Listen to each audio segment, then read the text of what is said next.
Hi friends, welcome back to Radhika's kitchen and ideas.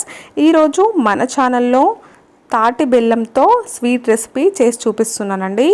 ఇది చాలా ఈజీగా అండ్ సూపర్గా ఉంటుంది. ఒక్కసారి అయితే మీరు ఈ విధంగా ట్రై చేయండి. నోట్లో వేసుకోగానే అట్లా కరిగిపోతుంది అనమాట, అంత టేస్టీగా ఉంటుంది. ఫ్రెండ్స్, దీనికోసం నేను ఇలా ఒక్క పీస్ని తీసుకున్నాను అనమాట. ఇలా తాటి బెల్లం తీసుకున్నాను. ఈ తాటి బెల్లం ఏంటంటే మనం ఈ విధంగా కట్ చేసుకోవాలన్నమాట. ఈ విధంగా దీనిని చాక్ చేసుకోవాలి.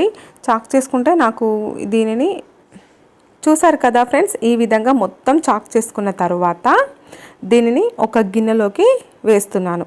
ఎందుకంటే నేను ఇదంతా ఒక మెజర్మెంట్ ప్రకారం చేస్తున్నాను కాబట్టి మీకు పక్క కొలతలతో చెప్తే అర్థమవుతుందని నేను ఈ విధంగా ఒక గిన్నెలో వేసుకున్నాను. నాకు ఒక కప్ మాత్రమే వచ్చిందనమాట ఈ బెల్లం. ఇలా ఒక కప్పు తాటి బెల్లం తీసుకోవాలండి. ఆ తరువాత స్టవ్ ఆన్ చేసుకొని ఒక బౌల్ని పెట్టుకోండి. అందులో ఒక కప్పు వాటర్ వేసుకోవాలి.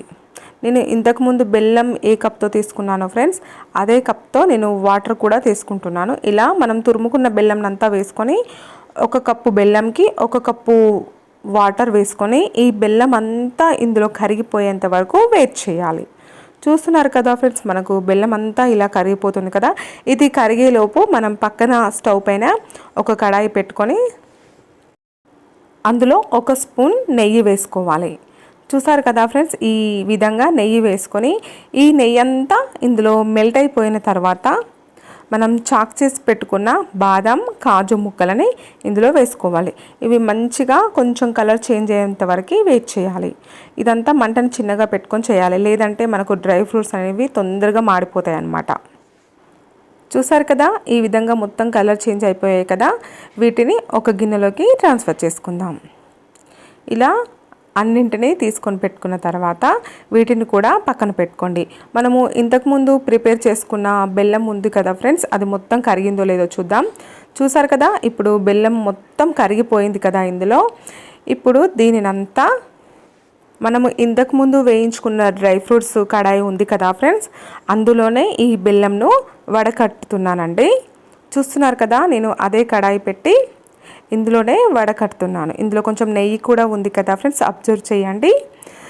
ఇలా వడకట్టుకోవడం వల్ల ఏంటంటే ఇందులో ఏదైనా డస్ట్, రాళ్ళు అది ఇది ఉంటాయి కదండి, నారల్ లాంటి మిశ్రమాలన్నీ, వీటన్నింటినీ మనం తీసేసుకోవచ్చు అనమాట. ఈ విధంగా వేసుకున్న తర్వాత ఇందులో 1 కప్పు బియ్యపిండిని వేసుకోవాలి. ఇలా బియ్యపిండిని వేసిన తర్వాత దీనిని మంచిగా ఎక్కడ ఉండలు లేకుండా మంటని చిన్నగా పెట్టుకొనే కలుపుకోవాలి. తాటి బెల్లం అనేది చాలా హెల్దీ ఫుడ్ అండి. ఏంటంటే ఇది షుగర్, బీపీ ఇలాంటివి ఉన్న వాళ్ళు కూడా తాటి బెల్లం తినవచ్చు. కాకపోతే ప్రెగ్నెంట్స్ లేడీస్ అయితే అస్సలు తినద్దండి తాటి బెల్లము. లోపలున్న బేబీకి అయితే చాలా ప్రాబ్లం అవుతుంది. ఫ్రెండ్స్, చెప్పాను కదండి, ఈ విధంగా మొత్తం కలిసిపోయింది కదండి బెల్లం పానకంలో ఈ బియ్యపిండి అంతా. ఇలా కలిసిపోయిన తర్వాత ఇందులో 1 కప్పు కొబ్బరి పాలను వేసుకోవాలి. చూస్తున్నారు కదా ఫ్రెండ్స్, 1 కప్పు కొబ్బరి పాలను వేసుకొని ఇదంతా ఈ కొబ్బరి పాలం అంతా ఈ మిశ్రమానికి అంతా పట్టే విధంగా కలుపుకోవాలి. కొబ్బరి పాలను ఎలా ప్రిపేర్ చేసుకోవాలో నేను డిస్క్రిప్షన్లో పెడతానండి, ఆ వీడియో లింక్ మీరు చూసేయండి. ఈజీ అండి, చాలా. మనము ఇది కొబ్బరి పాలు, బియ్యపిండి, తాటి బెల్లంతో చేస్తున్నాం కాబట్టి ఇది చాలా హెల్దీ ఫుడ్ ఫ్రెండ్స్. మీరు కొబ్బరి పాలకు బదులుగా మనం ఇంట్లో ఉండే గేదె పాలైనా వాడచ్చు. మనం తాటి బెల్లంకు బదులుగా కూడా ఇంట్లో ఉన్న బెల్లం కూడా వాడచ్చు. చూస్తున్నారు కదా, చక్కెరను కూడా వాడచ్చండి. కానీ ఈ విధంగా చేస్తే ఇది చాలా హెల్దీ ఫుడ్ అని నేను ఈ విధంగా చేసి మీకు చూపిస్తున్నాను.